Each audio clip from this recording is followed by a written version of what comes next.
தமிழ்நாட்டு அரசியலில் இது வரைக்கும் பார்க்காத ஒரு புது அணுகுமுறையாக ஒரு புதிய அரசு வந்து அதனது முதலமைச்சராக தேர்வாகி இருக்கக்கூடிய ஒருவர், அவருடைய முன்னத்தியர், அவருக்கு முன்னம் அந்த பொறுப்பில் இருந்த ஒரு முதலமைச்சரை நேரில் சந்திக்கக்கூடிய நிகழ்வை நம்ம கேள்விப்படுறோம். தமிழ்நாட்டு அரசியலில் இது வரைக்கும் பார்க்காத ஒரு அணுகுமுறை இது என்பது குறிப்பிடத்தக்கது. திரு விஜய், தமிழ்நாட்டு அரசின் புதிய முதலமைச்சர் விஜய் பல்வேறு அரசியல் கட்சி தலைவர்களை சந்தித்து வருகிறார் என்பது குறிப்பிடத்தக்கது. அதில் ஒரு சுவாரஸ்யமான தேர்வாக தி ஃபார்மர் சீஃப் மினிஸ்டர், அவருக்கு முன்னாடி இருந்த ப்ரீடெசஸர் திரு ஸ்டாலின் அவர்களை இன்று மதியம் அவர்கள் சந்தித்து பேச இருக்கிறாங்க. சீஃப் மினிஸ்டரும் ஃபார்மர் சீஃப் மினிஸ்டரும் அதுவும் தேர்தல் முடிந்து புதிய அரசு உருவான கையோடு சந்தித்து கொள்வது அப்படிங்கிறது தமிழ்நாட்டில் இதுவரைக்கும் நம்ம பார்க்காத அணுகுமுறை. இது ரெண்டு தரப்பையும் பாராட்டணும். குறிப்பாக முதலமைச்சரை நம்ம பாராட்டணும். ஏனென்றால் முதலமைச்சர்களாக வந்தவங்க எதிர் அரசியலை உடனடியாக எடுத்துக்கொள்வாங்க. முதலமைச்சருடைய ஃபர்ஸ்ட் ஸ்பீச்சை பார்த்தா பொலிட்டிக்கல் அட்டாக்ஸ் இருந்தது, அதை நம்ம மறுக்கிறதுக்கு இல்லை. அதற்கு எதிர்வனையும் ஃபார்மர் சிஎம் ஸ்டாலின் அவர்களிடம் உடனேயே வந்தது.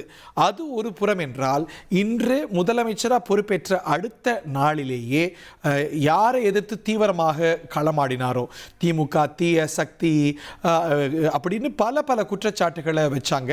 திராவிட முன்னேற்ற கழகத்திலேருந்து இவங்களை இக்னோர் பண்ணி இவங்களெல்லாம் ஒரு பொருட்டல்ல அப்படின்ற ஒரு அப்ரோச் தேர்தலில் எடுக்கப்பட்டது.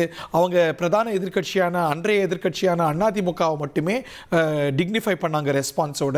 they did not even dignify TVK with a response. அதெல்லாம் ஒரு அப்ரோச்சாக பார்த்தோம். ஆனால் இன்னைக்கு அரசியல் சூழல் தலைகீழாக மாறி இருக்கிறத பார்க்கின்றோம். ஒரு வரலாறு காணாத ஒரு வெற்றியை ஒரு புதிய கட்சியாக, தனிப்பெரும் கட்சியாக தமிழக வெற்றி கழகம் வென்றிருக்கிறது. திராவிட முன்னேற்ற கழகம் பிரதான எதிர்க்கட்சி அப்படிங்கிற அந்தஸ்தோடு எதிரணியில் அமர்ந்திருக்கிறத பார்க்கின்றோம். இந்த நிலையில் இந்த கசப்புகள் வழக்கமாக தொடர்றதை பார்க்கின்றோம். தேர்தல் முடிந்தும் தொடர்றதை பார்க்கிறோம். இதுதான் தமிழ்நாட்டு அரசியலுடைய நடைமுறையாக இருந்து வந்திருக்கிறது. செல்வி ஜெயலலிதா, திரு மு கருணாநிதி, வெரி டைட்டானிக் லீடர்ஸ். ரெண்டு பேருக்கும் எதிர் நிலை. அவங்க வந்து பரஸ்பரம் சந்தித்து கொள்வதையே அவங்க தவிர்த்து கொண்டாங்க அப்படிங்கிறத பார்க்கின்றோம்.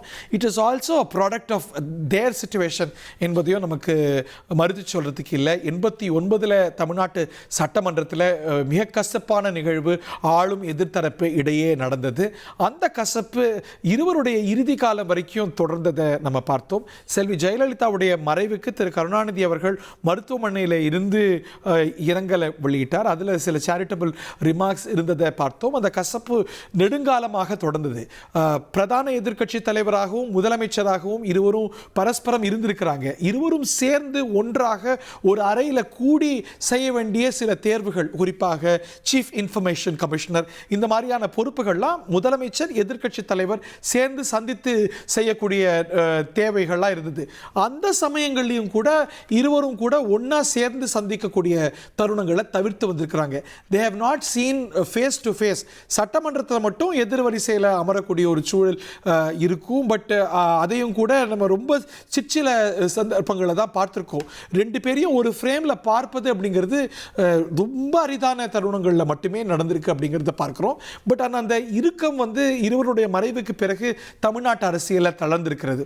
முன்னமும் கூட சில அபரேஷன்ஸ் இருந்திருக்கிறதுங்கிறத பார்க்கின்றோம். திரு ஸ்டாலின் அவர்கள், திரு கருணாநிதி அவர்களுடைய மகன், அவர் சுனாமி ரிலீஃபை கொடுக்கறதுக்காக ஒரு ஆரோக்கிய நடைமுறையாக செல்வி ஜெயலலிதா முதலமைச்சராக இருந்தபோது அவருடைய முதலமைச்சர் அறையில் சந்தித்து பேசினாங்க.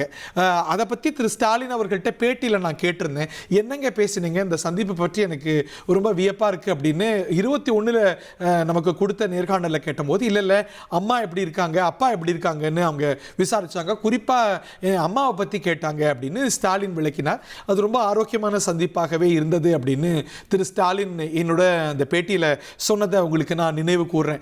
ஸோ அப்படி ஒரு அபரேஷன்ஸ் இருந்து வந்திருக்கிறத நம்ம மறுக்கிறதுக்கு இல்லை. ஆனால் அந்த ரெண்டு டைட்டானிக் லீடர்ஸோடைய மறைவுக்கு பிறகு அந்த இருக்கும் அப்படிங்கிறத தளர்ந்ததை நம்ம பார்த்துருக்கோம். குறிப்பாக 2016க்கு பிறகு பரஸ்பரம் இவங்கெல்லாம் சந்திச்சு வரதை நம்ம பார்த்துருக்கோம். திரு எடப்பாடி பழனிசாமி அவர்கள் முதலமைச்சராக இருந்தபோது முதலமைச்சர் அறையில் போய் திரு ஸ்டாலின், அப்போ எதிர்க்கட்சி தலைவர், அவர் சந்தித்து பேசினார். அந்த விஷுவல்ஸ் எல்லாம் நீங்க நிறைய பார்த்திருப்பீங்க.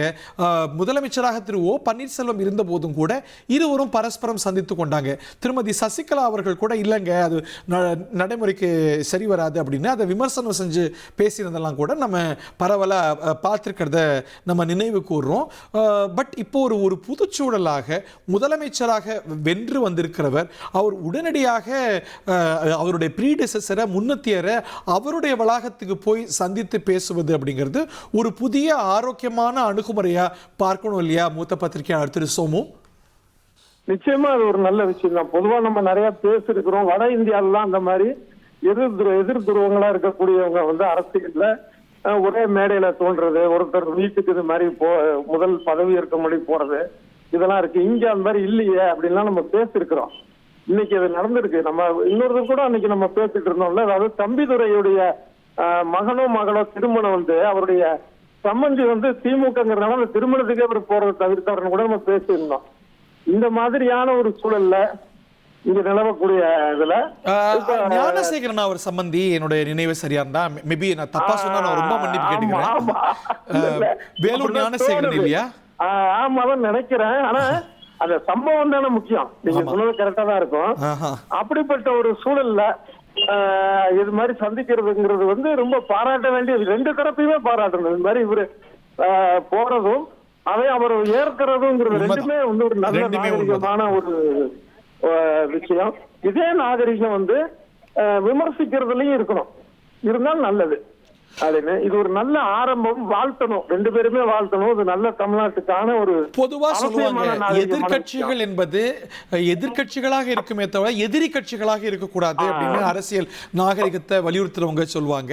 சோ அந்த டைரக்ஷன்ல நீங்க குறிப்பிடுவது ரொம்ப சரி. முதல்வர் அந்த நகர்வை மேற்கொள்றார் என்றால் அது இதுவரைக்கும் பார்க்காத ஒரு நகர்வை மிக மிக பாராட்டத்தக்கது. அதற்கு இசைவு தெரிவித்து இல்லைங்க உங்களை நான் பார்க்க விரும்பல அப்படின்னு மறுதளிக்காம வாங்க பார்க்கிறேன்னு திரு ஸ்டாலின் அவர்கள் சொல்வதும் கூட ஈக்குவலி அப்ரிஷியபிள் இல்லையா? இப்ப ரெண்டு தரப்புமே வந்து பெரியாரை வந்து ஒரு முன்னிறுத்தக்கூடியவங்க தான். உண்மையாகவே இது வந்து பெரிய பண்பு, பெரியாரிய பண்பு. ஏன்னா பெரியார் வந்து அப்படிதான் தனக்கு எதிர்த்தரப்புல இருந்து தன்னை விமர்சிக்க ராஜாஜியை நண்பரா வச்சிருந்தார். அவர் வந்து அரசியல் நாகரிகம் எல்லாம் தாண்டி ஒரு எதிர்நிலை கொண்ட கொள்கை கொண்ட ராஜாஜி அவருடைய தோழர், உற்ற தோழர். ஆமா ஆமா ஆமா தன்னுடைய தனிப்பட்ட விஷயங்களுக்கு கூட ராஜாஜி கிட்ட வந்து ஆலோசனை கேட்கிறது. அவரும் பாருங்க எதிர்த்தரப்பு அரசியல் இல்லாம நண்பருக்கான ஆலோசனை தான் அவர் சொல்லியிருக்கிறார். அது ஒரு ஏற்றாறு இல்லங்கிறதுலாம் வேற. ஆனா இந்த அளவுக்கு இருந்தது ஒரு நட்பு ஒண்ணு. அப்புறம் அதே மாதிரி பாத்தீங்கன்னா ஆன்மீகமான ஆட்களை கூட திருச்சியில வந்து இன்னொன்னு அறிஞர் அண்ணா காமராஜர் உறவை பத்தி சொல்லுவாங்க. ஒரு அமெரிக்க அதிபர் இங்க வந்த போது காங்கிரஸ் மூத்த தலைவர்னு திரு காமராஜர் அவர்களை சந்தித்த போது அண்ணா அமெரிக்கா சென்ற போது அந்த அமெரிக்க அதிபர் அவரை சந்திக்கல, அவரை சந்திக்காதவரை நான் ஏங்க சந்திக்கணும் அப்படின்னு காமராஜர் தன்னுடைய சக தமிழ்நாட்டு தலைவரை சந்திக்காத அமெரிக்க அதிபரை கூட சந்திக்கலன்னு சொல்லுவாங்க. அதெல்லாம் ரொம்ப வியப்பா நினைவு கூறுவாங்க இல்லையா? இன்னொரு முக்கியமான விஷயம் என்னன்னா, திருச்சியில வந்து ஒருத்தர் கல்லூரி கட்டிருக்காரு மகளிருக்காக. அதுக்கு பெரியார் தான் தலைமைன்னு கூப்பிட்டுருக்காரு, போயிருக்காரு. ஆனா சில பேர் சொல்லியிருக்கிறாங்க நீங்க என்ன காலம் முழுக்க வந்து பார்ப்பனர்களை திட்டுறீங்க, எதிர்க்கிறீங்க, அது வந்து ஒரு பார்ப்பனர் தானே கட்டி இருக்கிறாரு அப்படின்னு. ஏயா பார்ப்பனர் கட்டணும், நம்ம செய்ய வேண்டிய வேலையை ஒருத்தர் செய்யறாருன்னா நம்ம தான் துணைக்கு நிக்கணும்.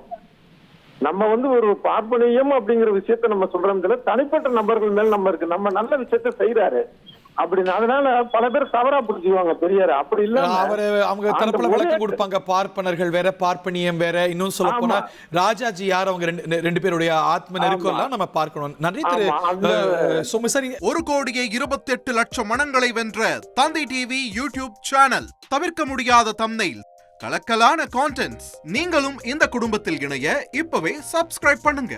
அசுரபலம் கொண்ட எங்கள் டிஜிட்டல் கரங்களில் உங்கள் விளம்பரங்களை சேர்க்க வாட்ஸ்அப் பண்ணுங்க. 8939888838. Email advttv@dttv.in.